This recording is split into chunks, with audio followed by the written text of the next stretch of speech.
So I was recently invited to do some skateboarding on the BBC News, and a lot of you guys wanted to see the full interview, so here it is, enjoy. Next guest is, he kind of struck the right balance. He combines doing tutorials and tricks on TikTok, skateboarding tricks that is, as well as creating content and instructing. He's called Dan Webz, he's from Leiston, 10 million likes on the video sharing app so far, 112,000 followers on Instagram. Dan joins us in the studio now. You all right? Yeah, I'm very good, thank you, my friend. How are you? I'm good. It seems to be going really well. Yeah, man, well, I can't complain, to be honest. Things are going pretty nicely.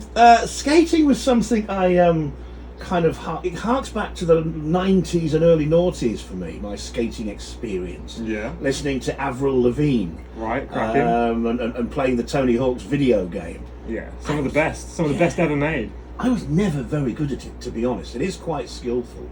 Can you describe your job? If someone asks you what you do for a living, what do you do? I usually just say I skateboard and I make videos around skateboarding. The easiest way to say what I do to other people is just say that I work with YouTube or Instagram or TikTok or something like that. That's basically just the way I say it to people.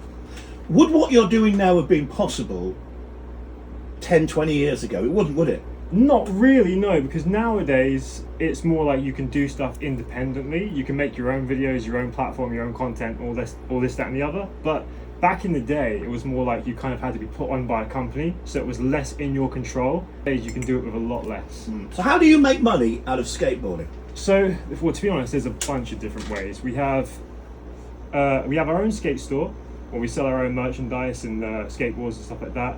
I have a contract with Snapchat that pays me monthly just to put my videos there for 2 days before I put them anywhere else. Wow. I also get ad revenue from YouTube, from TikTok. I do sponsorship deals. I use people's music for a cost, stuff like that. It's just, there's quite a few different ways you can do it, to be honest with you. Are you earning a few quid then, Dan? I'm making quite a respectable living, I can't complain. I know skating, for people who don't understand it, the whole kind of the kind of feel, the vibe of the skating community. There's lots of kind of common misconceptions, isn't it? That it's something that's quite antisocial, and only wrong uns do it. The naughty kids go skateboarding. Well, I think nowadays it's kind of getting to the point where so many people are getting into it that it's kind of becoming, in some good ways and some bad, more of a mainstream thing. Like, there's loads of people getting into it, but you'll find that only the ones that really commit to it and really care are the ones that stick with it past like the 6 month to a year basis. But yeah, I think it's cool. I do too. I think it's really cool. And you look like a skater. Do you have to look like a skater to be a skater? No, you can look however you want. I think the whole thing about skateboarding is you can really look or do it and have whatever kind of style you want to look like. I've seen people skating that are like a lot older in age and a lot more like well dressed, and then you see a lot more of the people that are dressed more like me, kind of rowdy, stuff like that. Keep listening, by the way, because Dan reckons he can teach me a move on a skateboard. Yeah, definitely. 20 stone of middle-aged man. Anything could happen in the next 5 minutes. You've been skating since you were little then, have you? I started when I was about 11, yeah. So almost consistently throughout that time. I had a little gap in between, about 15, 16 years old. But other than that, it's been pretty much my whole life. You must have had some injuries along the way. Oh, most definitely, yeah. I've had some pretty tragic injuries in my time. I've broken my wrists many times because, as I'm sure you would be aware, if you fall, your hands are the first thing to go down. So those things have got quite sensitive over the years. Broken my arm before. I've cracked my hip bone, which is probably the most tragic one out of all of them. But yeah, it's been quite a few not so great. And it hasn't put you off skating. You just get back up and get back on the board. Oh no! Even when I had a broken arm, I was still skating every day. So to be honest, I'll still be skating every single day, apart from if I broke like an ankle. Until I get to the point where I can't physically do it anymore, I will be doing it till the day I die. Are you not frightened? At first, yeah. And this is something that I always struggled with when I first started skating, because when you first start, you wonder if that fear is ever going to go away. But I can say right now to any skaters that are listening to this, the fear does eventually go away with exposure therapy. The more you do something, the easier it gets. It really is as simple as that, although it doesn't seem it at the time. And it doesn't get any less painful. No. No, although I will say that going to the sauna and stretching out your joints will stop you from getting injured far less. My goodness, you do so much, Dan.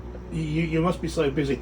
As well as what we've just been talking about, you also review skate parks across the country and Europe as well? Yeah, we've been travelling a lot recently because we've done quite a few of the ones in our nearer vicinity in the UK. So obviously we're trying to branch out, go to different countries. We did Amsterdam recently, Spain. We've got France in a couple of weeks, and then we're going to a new country every single month for the rest of the year to do videos on. And that's all paid by sponsorship. Yes. Wow, what a gig! What a gig! Like Where's the best place to skate in Suffolk? Because you are a Suffolk boy. In Suffolk, well, I mean, I'm biased now because our skate park has just received a refurbishment, so I had to plug that. That's Leyston Skate Park, and to be honest, in my opinion, that's the best one in Suffolk right now. We've just received the renovation, opened on most previous Friday, and it's insane. If you haven't been, and if you or even if you have been and you haven't been recently, go to Leyston Skate Park. It's amazing now. There are skate parks up and down the county, but a lot of people street skate. I see kids doing it myself. Would you advise that? Is that a good way to really learn how to skate properly? Definitely. So a good thing about street skateboarding is it teaches you how to adapt to things that wouldn't normally go the way you planned, because you've got cracks on the floor, you've got bits of the ledge that maybe have fallen apart, and you can really see like skaters really get their engineering side on when these things happen, because you can see like sometimes they'll put like a plank of wood, they'll fill in the cracks themselves. If there's grass, they'll make a platform across the grass. So I really think that street skating will expand that repertoire of tricks quite nicely. We're going to do a trick in a bit. Show us your board then. It's over. Now, they always look tatty to me, skateboards. Yeah, because it's the art that you kind of have to destroy. Right. Are they expensive? Well, they can range, to be honest. You can get like a decent skateboard, like just the deck. Or are you talking about just the deck or the whole setup? The whole setup. The whole setup, if you're just starting out, you don't really need to spend any more than like 60 or 70 pounds. But once you've skated for a couple of years, you know exactly what you want, what you like. You can be looking at spending nowadays up to like 200, 250 for a setup. But the thing is, you don't need to replace all the parts frequently. Only the deck is the part that you need to replace the most. For me, that's like once a month. But for most skaters who don't skate all the time, it will be more like once every 3 to 6 months. My son used to have the little finger skateboards. The tech decks, yeah, I love those. That's more my style. You've got your partner who's come in with you today. Shout out Ollie. Hi, Holly! Hi. Holly, you don't do the skateboarding, do you? No. You're a bit frightened because you hurt yourself, didn't you? Yeah. See? Have you not been able to, to persuade her to get back on the board? We did have a little stint on YouTube where after her broken elbow, she decided that, or more like I suggested, and she just kind of said yes to try and not disappoint me at the time, was her to get back on the skateboard and us do like a little video series of her learning. But after a couple of weeks, you could tell that she wasn't really having a great time. She was getting quite stressed about falling off and stuff like that. Holly's quite a nervous person when it comes to sports and stuff like that, so I had to just ask her straight, do you actually want to do this? And the answer was, not really. You keep your 2 feet on the floor. Do you compete, Dan, or is it just... I did when I was younger, but nowadays I find a lot more fun in just skating my own way and doing my own thing. So if someone can't skate, you will teach them to skate. You do online tutorials. Yeah, so I like to do them online mostly because I can reach the biggest audience. But if I'm at a skate park and someone comes up to me and says, how do I do this, how do I do that, I am more than happy to help. So that's the thing. If you ever do see me at a skate park, don't hesitate in coming up and saying hello and asking a question. Right, what we need to do now is we need to see a couple of tricks off you. Yeah, man, let's So do it. get up and get your board. Alright, let's do it. That safe area. I could do a kickflip, I could do a tray flip for you. What do you want? Just going to do that yellow microphone a bit closer to that. Yeah. Lovely. Alright, this is my first time standing on the board today. Okay. So, It's your first time standing on your board today. yeah, it might not be first try, but we'll see. Right. So try and explain what you're doing. So I'll do a kickflip for you first, because that's usually the trick that I'll warm up with. It's a simple, it's one of the hardest tricks to learn at first, but it's definitely the trick that most skaters want to get when they first start, and that is just flipping the board around. Real simple like that. Easy. Shall I go for it? Go for it. All right. Whoa! Nearly. There you go. And the skateboard literally flew in the air and like a little bit of a somersaulty cartwheel, hasn't it? Yeah, should we go for one more? Try one more. A bit more of an advanced trick this time. Oh! Well done. Well done, that man. I mean, it wouldn't be skateboarding if we didn't take it forward. And you've got odd trainers on. Is that a skateboarding thing too? Well, no, not really, and I'll tell you why. It's a lot less interesting than it looks. It's because the right shoe of this pair is messed up, and the left shoe of this pair is messed up. So to save a bit of money, I thought mix the It's got two a pair just together. like it at home. Right, show me a quick trick. Something easy that I'm not going to fall and hurt myself on. Okay, right. That is something that you want to. Let me think. Something real easy. Something that you could possibly do is an ollie, right? Right, what's an ollie? So an ollie is just a simple jump. You just go like this, just a jump basically. So what you would call a bunny hop on a bike or something Okay. like that. That's not good. Show me. Bunny hop on a bike. Oh, Yeah, it's very similar to that. So it just basically you push down one side, slide this foot up once it's in the sort of like 45-degree angle, and it levels out the board in the air like that.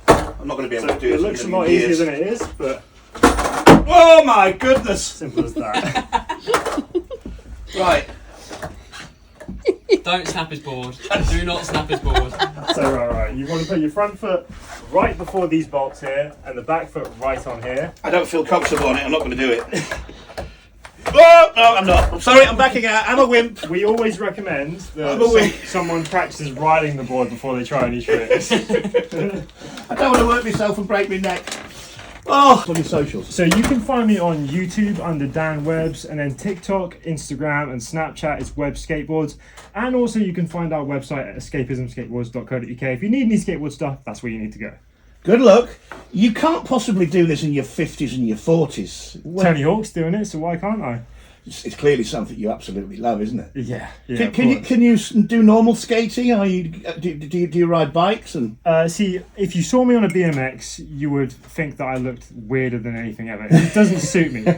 If I could ride a scooter, I could ride a bike, but it just does not look good on me. Skateboarding is for me, and it's probably what I'll stick with for the rest of my life. Listen, thanks for coming in. Dan Webz from Leyston. Find him on TikTok, find him on Instagrammer. And we've got to play this for you. OPM, Heaven is a Half Pipe. Ah, classic. Absolute banger. BBC Suffolk. Thanks, man. Make it happen. Yay! There we go.